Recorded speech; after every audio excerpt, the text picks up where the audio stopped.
inmobiliarios.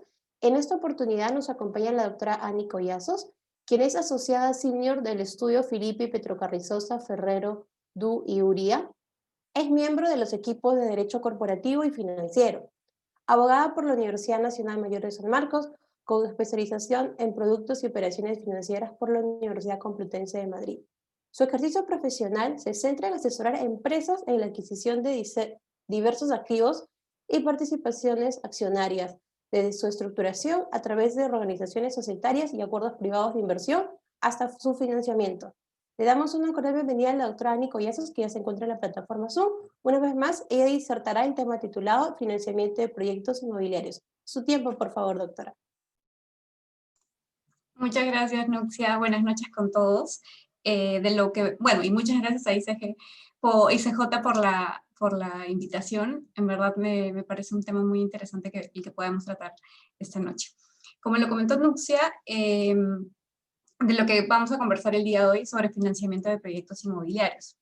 Entonces, lo que quisiera comenzar ahora, si es que la tecnología no me falla, ahora sí, es ponernos un poquito en contexto sobre de qué cosa hablamos cuando hablamos de financiamiento de proyectos inmobiliarios. Entonces, un poquito para ubicarnos, pongámonos en la situación de que viene uno de nuestros clientes, que tenemos uno de nuestros clientes que es un desarrollador inmobiliario. Digamos que es una inmobiliaria que se dedica a hacer, no sé, puede ser por temas de vivienda, residencias, o que desarrolla proyectos inmobiliarios que tienen que ver con oficinas, o de repente quiere desarrollar un centro comercial. Pueden existir diferentes proyectos. Entonces viene con esta idea de que ha ubicado un determinado inmueble que encuentra bastante potencial para poder desarrollar el proyecto que él ya se ha visualizado. Pero, como no todo en la vida es perfecto, está el tema de que no tienen los fondos o los flujos suficientes para poder desarrollar este proyecto. Probablemente aquí pueden existir dos opciones. Una opción puede ser de que el desarrollador inmobiliario ya tenga este inmueble, pero no tenga el flujo, el dinero para poder materializarlo en este proyecto inmobiliario residencial, en ese proyecto de oficinas o en el centro comercial. Entonces, lo que busca en realidad esta persona es el dinero, cómo conseguir el dinero. Entonces, nuestro rol como abogados aquí va a estar enfocado en cómo conseguimos ese dinero. Entonces, perdón un ratito que me quedo sin aire. Entonces, ¿cómo conseguimos ese dinero para que nuestro cliente pueda desarrollar ese proyecto? Y aquí es donde entra a tallar el inversionista. Entonces, estábamos en estos supuestos, que digamos que el desarrollador inmobiliario tiene la vivienda, tiene ya el terreno en sí, o estamos en el supuesto en el cual no tiene la vivienda, entonces necesita el dinero para la vivienda y para desarrollar el proyecto inmobiliario. Entonces, vamos a la estructura. Como todos sabemos, y en realidad nos pasa siempre, en realidad en la vida para todo, para conseguir un financiamiento, nosotros necesitamos conseguir dinero para muchas cosas y lo primero que pensamos es en ir al banco. Entonces el financiamiento tradicional del banco es este esquema que hemos puesto por acá. Entonces, supongamos que nuestro cliente quiere ir al banco y pide un crédito.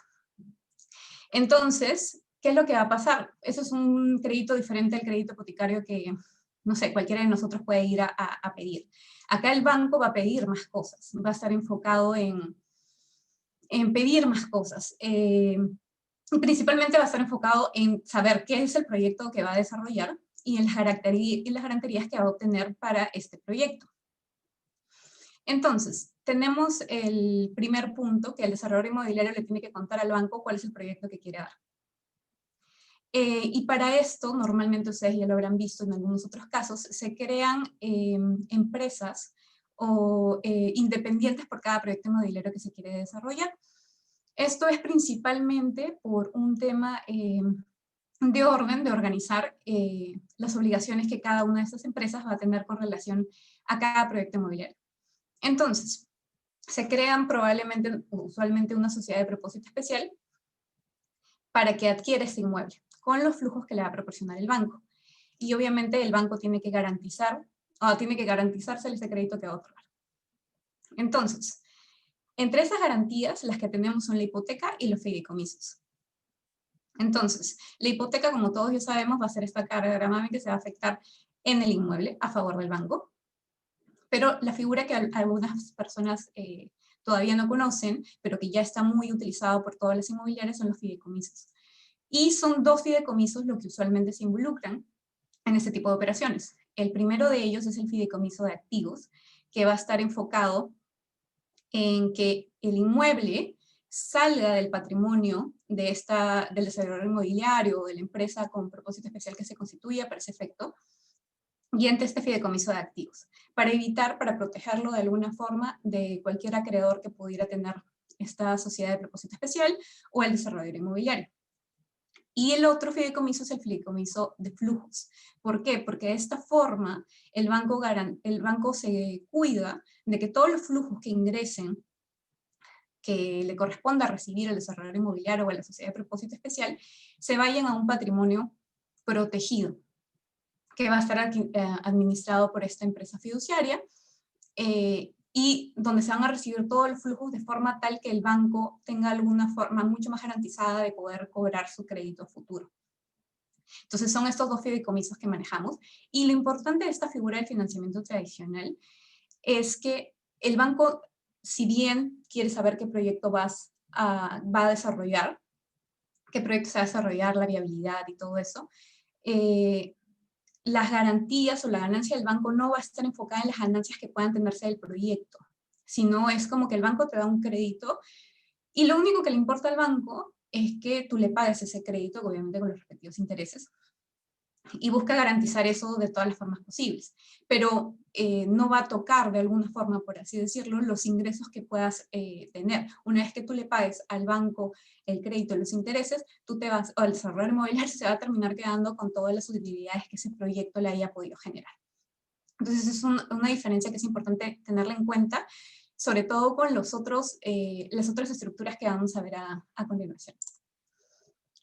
Ok, aquí hay otra que es la emisión de obligaciones, ya sea por oferta pública o privada, que en realidad no muchas empresas lo suelen utilizar. Normalmente son empresas que tienen algún tipo de experiencia previa en ese tipo de mercados, o que ya cuentan con un respaldo de flujos que les permita realizar esa estructura, porque es un poquito más costosa, porque normalmente involucra contratar con un estructurador o un banco de inversión que los asesore. Pero en realidad no es tan compleja. En esto implica que el desarrollador inmobiliario emita bonos o papeles comerciales. Es decir, emita deuda, ya sea de a través de una oferta pública o enfocada a determinados sujetos. ¿Para qué? Para que estas personas compren esos bonos o papeles comerciales que, como les digo, representan deuda, y le entreguen ese flujo de dinero al desarrollador inmobiliario, y con eso se compre y se desarrolle el proyecto inmobiliario.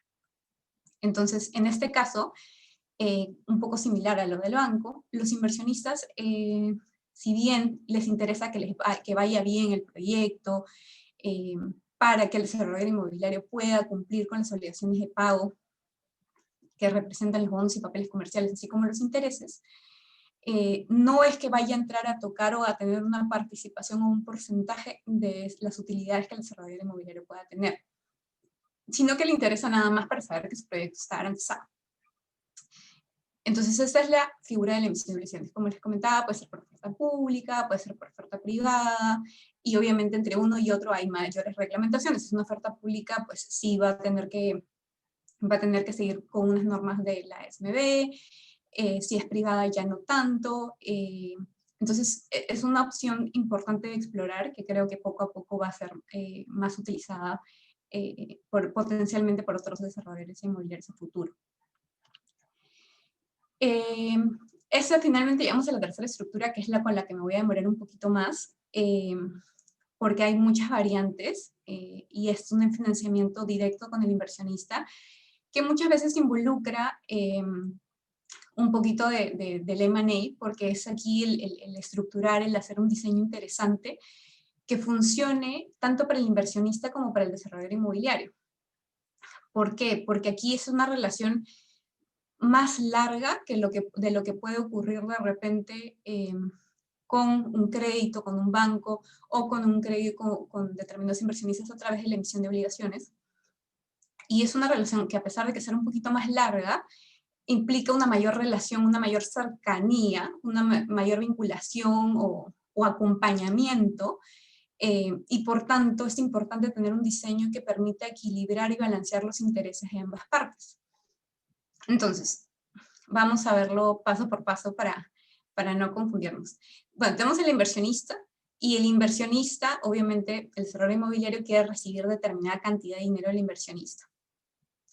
Y con ese dinero, obviamente, o comprar, si es que no se tenía el activo, y desarrollarlo hasta llegar al proyecto inmobiliario que se quiere lograr.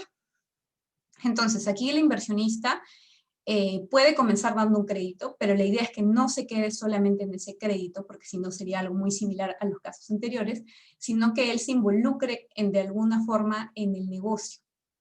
Obviamente esto no es que le vaya a encantar al desarrollador inmobiliario, pero de repente es un condicionamiento al inversionista. El inversionista sí quiere estar involucrado en el negocio para dar la cantidad de dinero que el desarrollador inmobiliario necesita.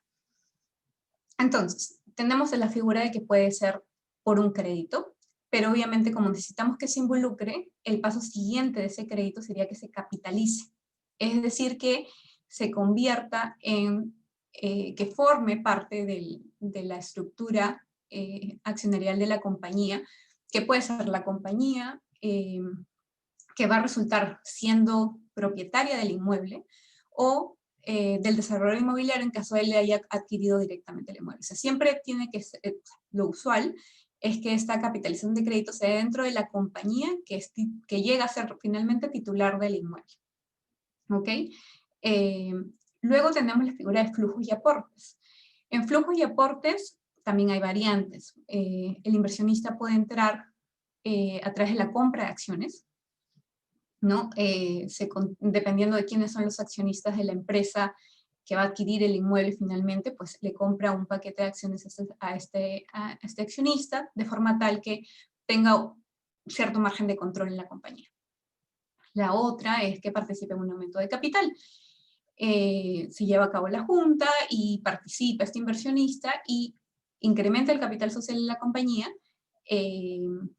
no compra acciones que ya están existentes o que ya están emitidas, sino que incrementa el capital de la compañía. Aquí normalmente hablamos también de figuras como prima, que es para justamente la prima de capital para diferenciar el costo de oportunidad. Van a haber muchas variantes que obviamente pueden poner un poquito más compleja la figura, pero la idea es que ingresa dando efectivo e incrementando el capital social, el número de acciones, y él recibe un porcentaje, un número de acciones. Entonces, esa es esta figura. Nuevamente, tanto la compra de acciones como el aumento de capital se va a dar dentro de la compañía que adquiere el inmueble.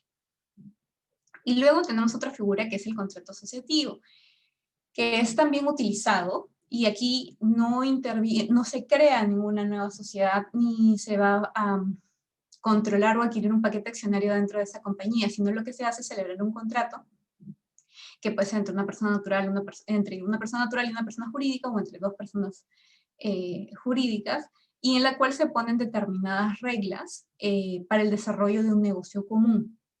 Ambas mantienen su independencia, pero va a haber una distribución de las utilidades, ¿no? Y que eso es una característica que vemos en esta estructura, porque aquí sí interesan al inversionista, sí le interesan las utilidades. Quiere recuperar su inversión, claro está, pero su recuperación de inversión no se queda ahí, sino que es recuperar la inversión y obtener un porcentaje de las ganancias de ese proyecto inmobiliario. Esas son las condiciones usualmente en este tipo o en esta estructura de negocio, de financiamiento. Entonces, en este contrato asociativo vamos a tener estas condiciones, ¿no? Obviamente se va a negociar. Uno es el que probablemente se encargue de todo el negocio, que es obviamente el desarrollo inmobiliario por la especialidad que tiene, por el conocimiento.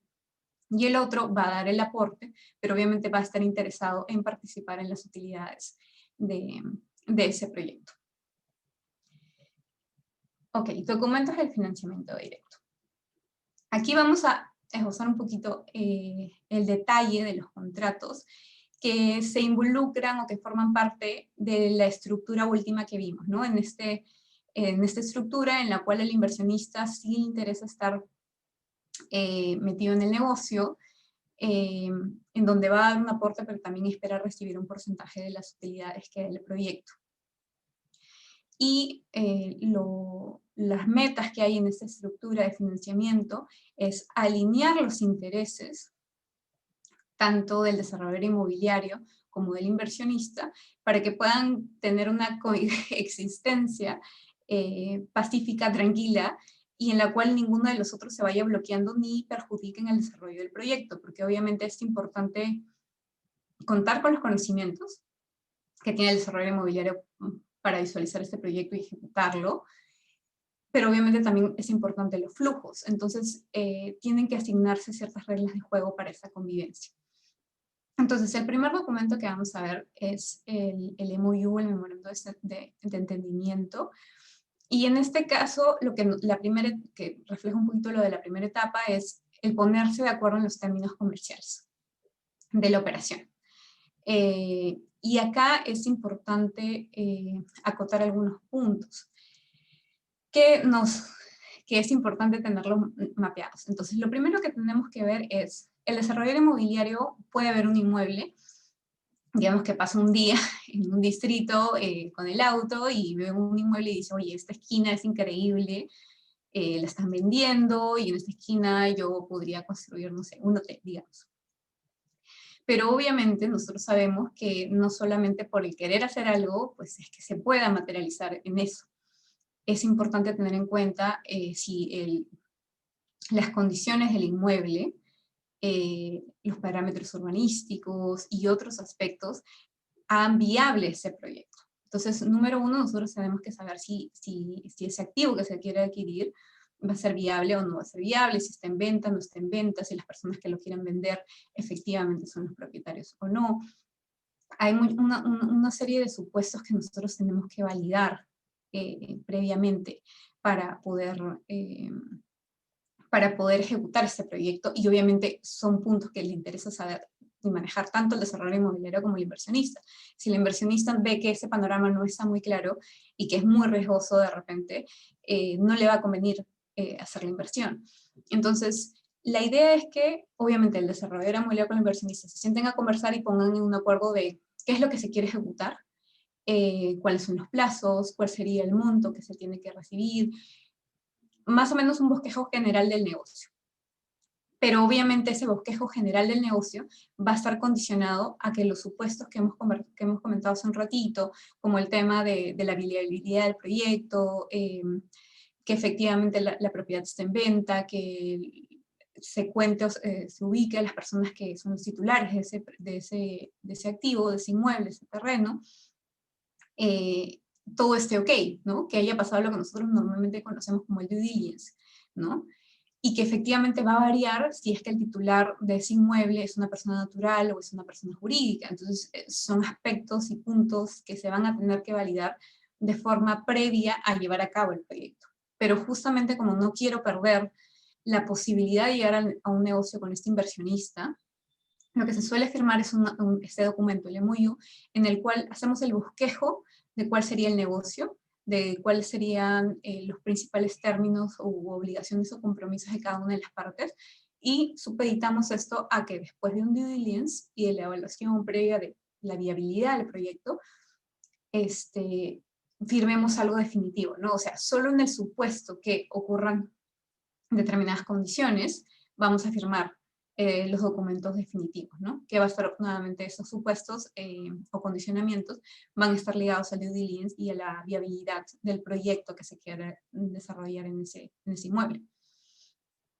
Las cláusulas tipo que suelen incluirse principalmente están enfocadas con temas de confidencialidad, porque obviamente el desarrollador inmobiliario le está tratando de vender la idea al inversionista, y qué complicado sería que el inversionista voltee y le cuente la idea a otra persona y la desarrollen con terceros.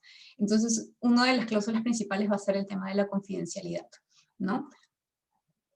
Otro punto es el tema de la exclusividad, que también está ligado con el tema de no negociar con terceros, eh, que va más para el lado del cerrar inmobiliario. De repente el inversionista ve y dice, oye, lo que esta persona me quiere vender, ese negocio está estupendo, pero ¿qué pasa si también está negociando en paralelo con otras personas? Entonces probablemente eh, va a estar el interés del inversionista de poder poner una cláusula de exclusividad. Luego del tema de la exclusividad, también está el tema de la solución de controversias, porque ¿qué pasa si hay un incumplimiento de estas obligaciones? Pues hay que ver si es que va a irse a un arbitraje o va a irse simplemente a la jurisdicción ordinaria. Eso va a depender también de los montos involucrados en la operación. Ok. Aquí es un punto que también me parece interesante tomar en cuenta. Claro, nosotros estamos hablando acá de la relación del desarrollador e inversionista. ¿Qué hago para que el desarrollador no se vaya con terceros? ¿Qué hago para que el inversionista no vaya y cuente mi idea a otra persona? Pero estamos dejando de lado un poquito el inmueble y el propietario, y no necesariamente ellos nos van a esperar para siempre. Entonces es importante tratar de celebrar algún tipo de acuerdo preparatorio con el titular del inmueble. Lo más recomendable es celebrar un contrato de opción, en el cual el que esté obligado a vender el inmueble y ejerce la opción, sea el titular, obviamente, del inmueble, mientras que no haya ningún tipo de obligación de compra por parte del desarrollador inmobiliario. Porque, ¿qué pasa si es que en el proceso de due diligence se descubre que no funciona algo, que hay muchas contingencias, o que el proyecto que quiero desarrollar no es viable? No voy a asumir esa obligación cuando no tengo el panorama totalmente claro. Entonces, sí se recomienda que se celebre en paralelo un contrato de opción con el titular del inmueble. Los contratos de opción duran más o menos, pueden durar como máximo un año, pueden durar menos, obviamente, y pueden haber tantos contratos de opción honorosos como gratuitos. Entonces, es algo que puede negociarse también con el titular del inmueble, caso por caso y dependiendo de la circunstancia, ¿no? El otro punto es el acuerdo marco de inversión. Aquí ya se supone que ya hemos verificado los puntos anteriores, o sea, ya hemos verificado un due diligence y hemos identificado que el inmueble se puede adquirir, ya sea una persona natural o sea una persona jurídica.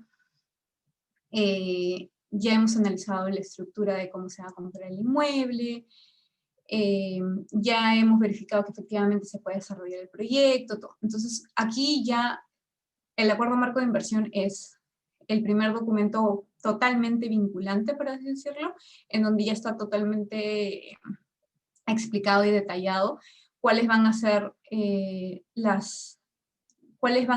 lo que el inversionista va a darle al desarrollador inmobiliario. Obviamente no. En la mayoría de los casos, el inversionista se compromete un monto globo, pero no lo desembolsa en su totalidad, sino que se habla de un cronograma, ¿no? En función de que vaya hablando el proyecto, pues va el inversionista entregando más dinero. Entonces, las reglas del juego se formalizan en este documento, ¿no? Habla también acerca de la distribución de responsabilidades, qué responsabilidad asume el desarrollador inmobiliario. Normalmente los niveles de responsabilidad del desarrollador inmobiliario son muy altos, porque el inversionista en realidad va a dar el dinero y de repente va a tener alguna facultad de supervisión, pero no va a asumir responsabilidades de, no sé, hubo un accidente dentro de la obra. Eso va a estar muy detallado y enfocado en el desarrollo inmobiliario porque él es el especialista. Entonces, obviamente las responsabilidades van a estar diseñadas en función a los campos de especialidad de cada uno de ellos, ¿no? Y el inversionista normalmente lo que tiene es un rol de supervisor, más que nada. Pero va a depender de caso por caso, pero el acuerdo marco de inversión es un acuerdo muy importante. ¿Y por qué se llama acuerdo marco de inversión? Porque, como les comentaba, normalmente el desembolso del dinero no se da en su totalidad. Entonces van a haber algunos otros contratos o acuerdos complementarios en donde se va a poder hablar de entregas de dinero parciales y que de repente van a tener un fin exclusivo, ¿no? Entonces de repente te doy después de 6 meses X cantidad de dinero y va a estar esa cantidad de dinero bajo determinadas reglas, porque quiero que ese dinero lo utilices únicamente, no sé, para marketing de este proyecto inmobiliario, o quiero que lo utilices para determinadas características, o sea, acabados del inmueble. Entonces, es como que tiende las reglas generales, pero luego pueden haber acuerdos complementarios para puntualizar determinados usos y responsabilidades también en cuanto a determinados hitos del proyecto. Luego tenemos el despido del aumento de capital. Esto va a estar ligado en el supuesto de cómo ingresa el inversionista al vehículo o al desarrollador inmobiliario si es que él va a adquirir el inmueble. Entonces, ¿cuál es la lógica? La lógica es que el inversionista quiere tener control sobre el inmueble y sobre el proyecto inmobiliario que se va a desarrollar. Entonces, la forma más práctica de darle tranquilidad al inversionista es haciendo de que él controle de alguna forma el inmueble, el activo principal. Y para ello es importante que forme parte del vehículo respecto al cual va a tener la titularidad del inmueble. Entonces, en el SPI del aumento de capital, el SPI es el contrato de compra de acciones, que en este caso no es que no hay un aumento de capital, sino compro las acciones que están en el mercado, las tiene un accionista, y compro ese paquete y entro. Que eso puede implicar que un accionista reduzca su porcentaje de participación o que salga de la figura. Pero eso va a depender finalmente de cómo esté estructurado el vehículo o la empresa que al final se quede con la titularidad del inmueble.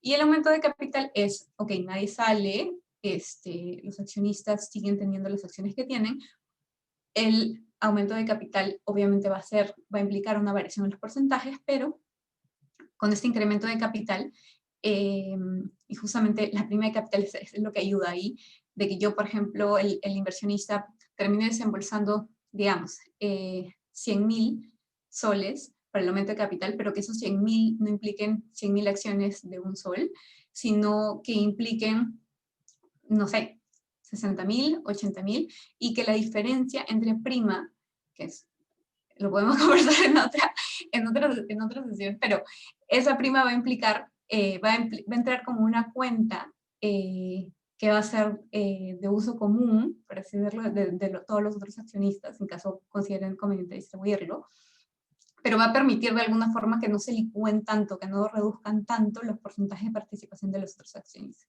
Entonces, son cositas que se van viendo en cada circunstancia, en cada caso, pero las modalidades en las que podría ingresar el accionista son la de la compra de acciones o el aumento de capital. Entonces, el convenio de accionistas. Y esto va ligado con lo anterior. Entonces, sabemos que el inversionista quiere tener tranquilidad y para tener tranquilidad sobre el activo donde se va a desarrollar el proyecto, entra a formar parte de la composición accionaria de esta compañía. Entonces, el desarrollador inmobiliario es muy probable que también, o sea, si no estamos dentro del desarrollador inmobiliario, dentro de la empresa jurídica, de la persona jurídica, perdón, lo que va a pasar es que el desarrollo inmobiliario también sea accionista de esta compañía de propósito especial, por ejemplo, que tiene la titularidad del inmueble. Entonces, vas a tener una relación mucho más permanente, cercana con el inversionista y por tanto es indispensable tener este convenio de accionistas que va a poner nuevamente las reglas de convivencia entre ellos dos. Qué pueden hacer, qué no pueden hacer, quién nombra cuántos directores, quién nombra el gerente, porque obviamente el inversionista quiere tener cierto control sobre la inversión que va a tener. Entonces, no es que va a haber un margen, ¿no? Y ahí es el tema de manejar un tema de equilibrio para que obviamente el desarrollo inmobiliario tenga un campo de acción, pero obviamente que no sea un poder absoluto, sino obviamente va a estar ahí el inversionista como una especie de supervisor o fiscalizador. Entonces, es importante que en este convenio se pongan cláusulas que permitan justamente ese equilibrio. Y una de las principales va a ser, por ejemplo, que la sociedad no pueda vender ese inmueble. O sea, estamos hablando de un terreno en el cual se va a desarrollar, digamos, un proyecto de residencia, digamos, 4 torres. Entonces, la idea es que justamente cautelar que ese proyecto sí se vaya a realizar. Entonces, si vendemos el activo por X motivo y porque se quieren acabar el proyecto o X, o sea, tiene que ver el acuerdo de ambas partes, no puede ser algo unilateral por parte del desarrollador inmobiliario que dijo, bueno, ya no quiero hacer ese proyecto. Entonces, va a cuidarse mucho justamente el inmueble porque es la principal pieza para el desarrollo del proyecto.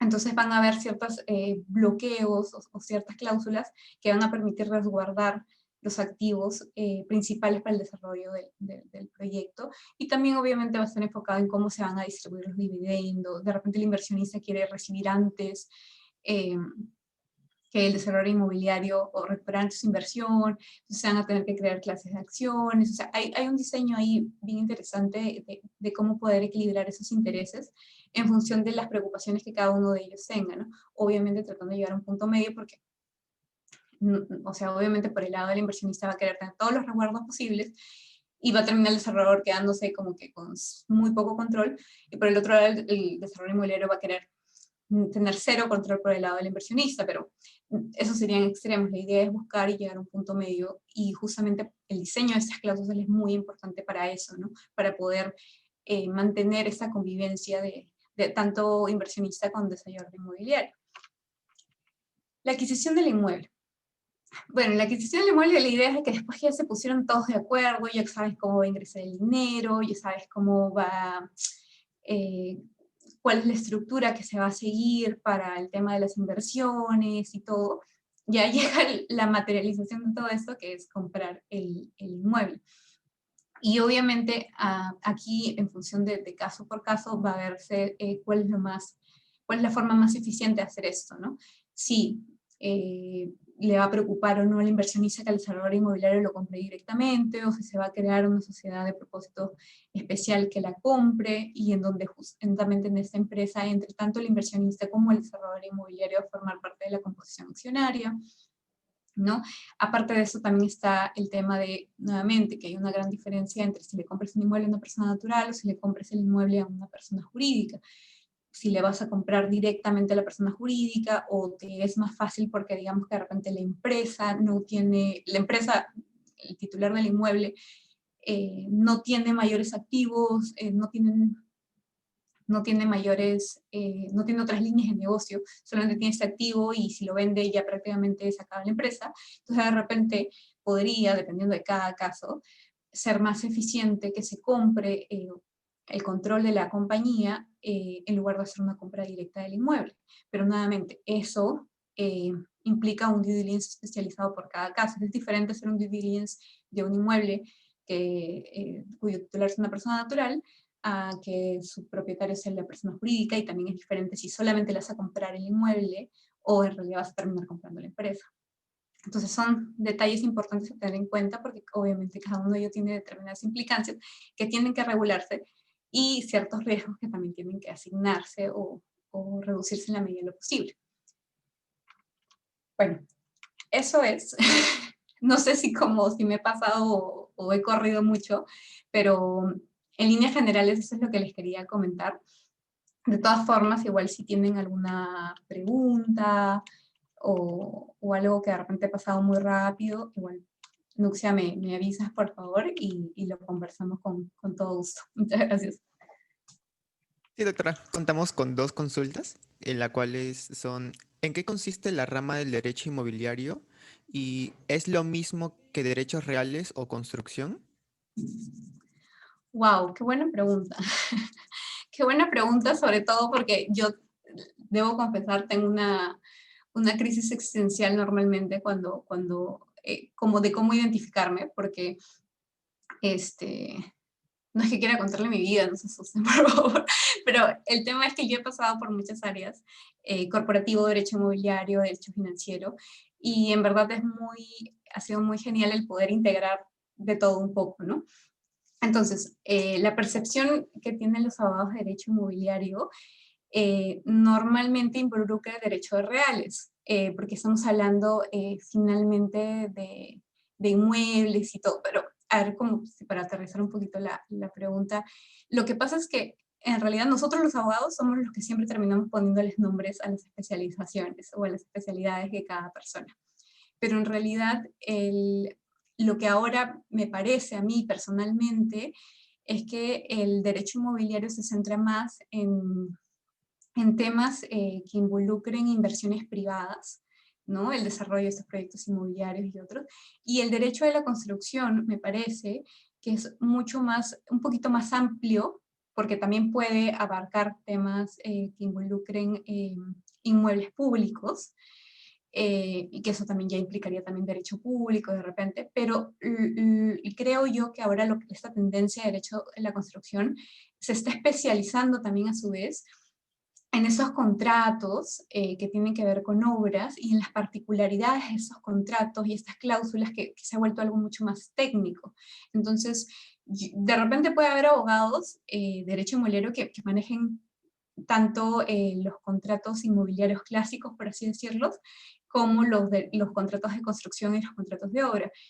De repente puede pasar así, pero si a mí me preguntas más o menos si es que es lo mismo, yo creo que las diferencias están en el tema de las especialidades o en el giro de negocio, más que nada. Yo lo pondría como derecho inmobiliario, un poquito más enfocado al tema del tema privado y al tema de los contratos clásicos que estamos hablando de las compraventas, usufructos. Obviamente también pueden ver el tema de alguna de la construcción y todo, pero creo que a lo que se llama derecho de la construcción es mucho más especializado y ahonda mucho en el tema técnico de estos contratos de obra, de contratos de supervisión, y a su vez también abarcan un poquito más de lo que es la contratación con el Estado, ¿no?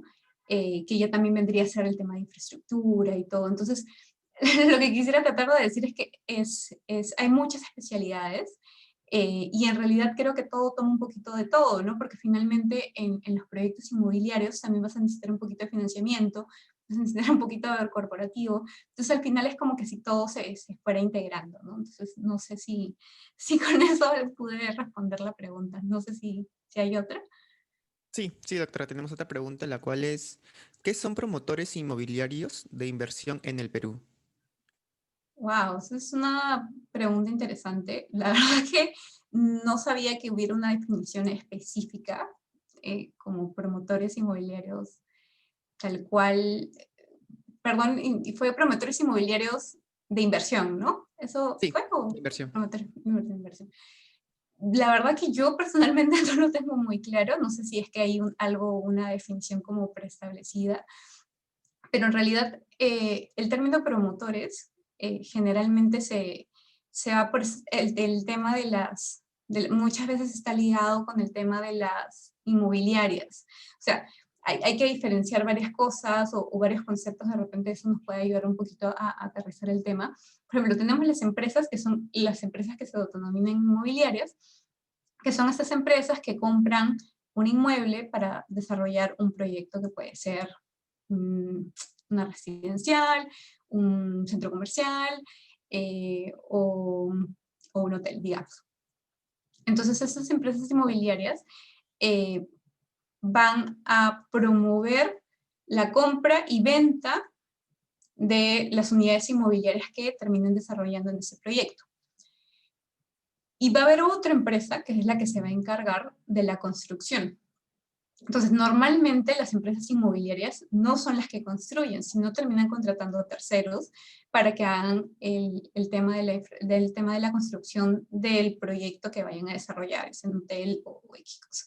Entonces, normalmente se equipara el término promotora con inmobiliarias, eh, por el tema de que justamente no están involucrados con la construcción. Entonces, también pueden ser promotoras, empresas que te venden la idea de, oye, aquí podría funcionar un inmueble y se asocian contigo, pero no necesariamente son las empresas que van a terminar o construyendo o vendiendo directamente las unidades inmobiliarias que se terminen de construir. Entonces, personalmente no he escuchado una definición tal cual, pero probablemente esté relacionado con eso.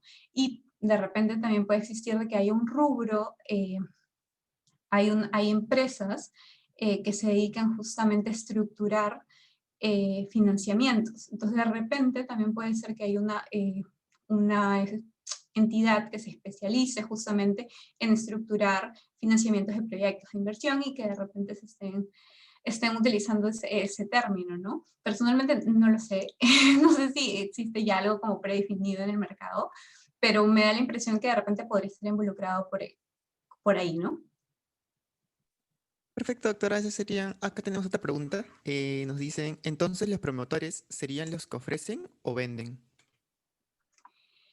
Lo que pasa es que depende mucho de cómo lo quieras estructurar. O sea, ¿cómo ponerte un ejemplo? Digamos, una inmobiliaria puede tener su propia línea de vendedores dentro de la planilla de ese inmobiliario, ¿no? Entonces, ellos podrían finalmente vender las unidades inmobiliarias.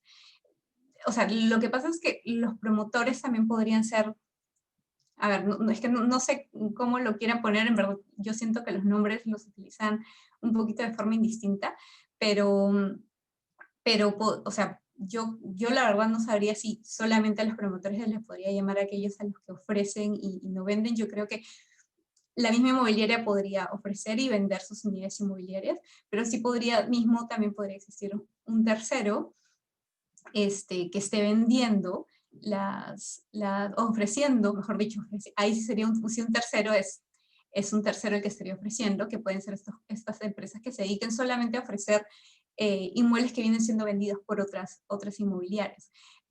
Soy sincera, no sabría no sabría si es que en verdad le corresponde ese término específicamente solamente a uno de los grupos, eh, pero lo que sí creo que podría ser importante diferenciar es que finalmente quienes venden son los titulares de las unidades inmobiliarias, y en este caso las inmobiliarias son los que terminan siendo los titulares de las unidades inmobiliarias. Y los terceros, obviamente pueden contratar muchos terceros como vendedores, son los que ofrecen, pero ellos finalmente no pueden suscribir ningún tipo de contrato porque no tienen ninguna titularidad sobre esas unidades inmobiliarias. Entonces no sé si con eso me deja entender un poquito. Acá tenemos otra pregunta, doctora, la cual dice, ¿para poder formar una empresa inmobiliaria se necesita inversión o basta con asociarse con una empresa constructora? Ok. A ver, aquí es importante definir, y ahí sale el lado corporativo un poquito. A ver, en principio, empresa, en realidad, en el sentido general, cualquiera puede ser una empresa, ¿no? Pero en el sentido estricto, societario, por así decirlo, formamos una sociedad cuando nos juntamos dos personas y decidimos constituir una persona jurídica. Entonces, constituimos una persona jurídica y nosotros podemos decidir el objeto social que va a tener esa persona jurídica. Entonces, nosotros podríamos, dos personas se juntan y deciden que el objeto social es el hacer una inmobiliaria, ¿no es cierto? Y ese va a ser su rubro. Su rubro de inmobiliaria va a ser la compra y venta de inmuebles y el desarrollo de proyectos inmobiliarios. ¿Podría dentro del objeto social de esta inmobiliaria poner construcción? Sí, también lo podrías poner.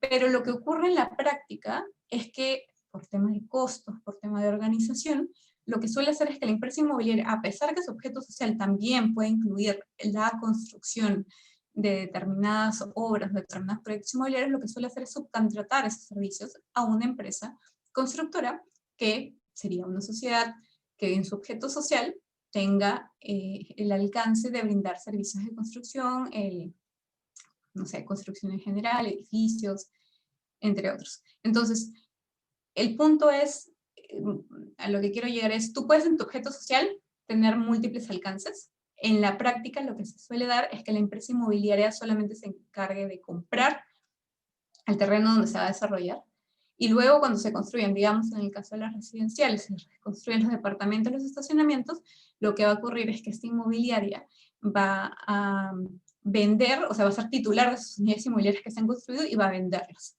Pero normalmente no construye esas unidades inmobiliarias, sino que subcontrata a otra empresa que tiene ese objeto social para que construya todo. Entonces, el punto es, pueden tener objetos, en su objeto social puedes decir que eres una inmobiliaria, puedes tener ese alcance y también puedes tener la construcción, pero lo que ocurre en la realidad es que las inmobiliarias simplemente están, o lo que en la práctica ocurre es que compran el proyecto, diseñan el proyecto inmobiliario que quieren hacer, contratan a otra empresa para que lo construya y luego que está construido, ellos se encargan de venderlo.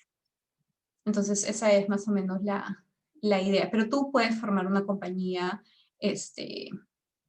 independiente con estas características. En cuanto a la inversión, para tú constituir una empresa, y eso creo que muy poca gente lo sabe, pero en realidad para tú constituir una sociedad, una persona jurídica, vayas a registros, inscribas a persona jurídica, en realidad no existe un capital social mínimo. En realidad tú puedes constituir tu, tu capital social con, no sé, digamos, 25 soles.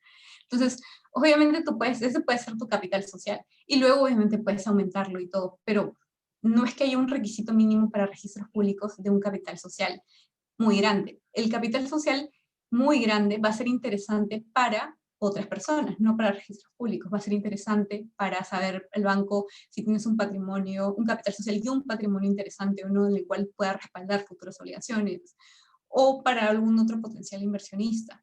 Obviamente, es como un perfil, ¿no? Como que vayas y digas, oye, ¿a quién le voy a prestar dinero? ¿Con quién voy a hacer negocios? Voy a hacer negocios con una empresa que tiene 25 soles de capital, o con una que tiene 100.000, o con una que tiene 50.000, pero tiene otros activos que están valorizados en otro monto. Entonces, no es que sea una exigencia legal a nivel de registros públicos para que tú crees tu compañía, que tengas un capital o una inversión muy fuerte, sino va a ser una exigencia más que nada del mercado, ¿no?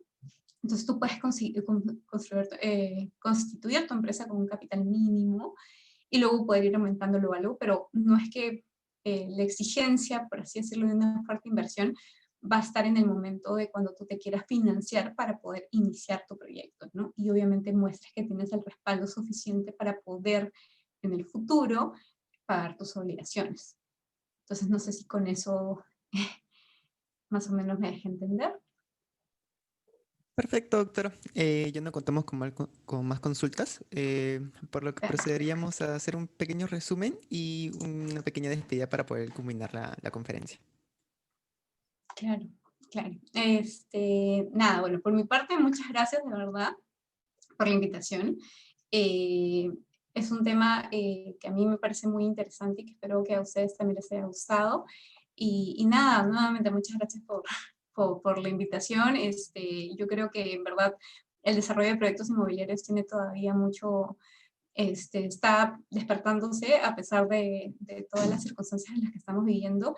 Creo que es un tema muy, muy interesante para desarrollar un negocio que todavía tiene para largo y que sería importante poder seguir identificando estas otras estructuras de financiamiento para que justamente la inversión no sea un obstáculo para poder desarrollar estos proyectos.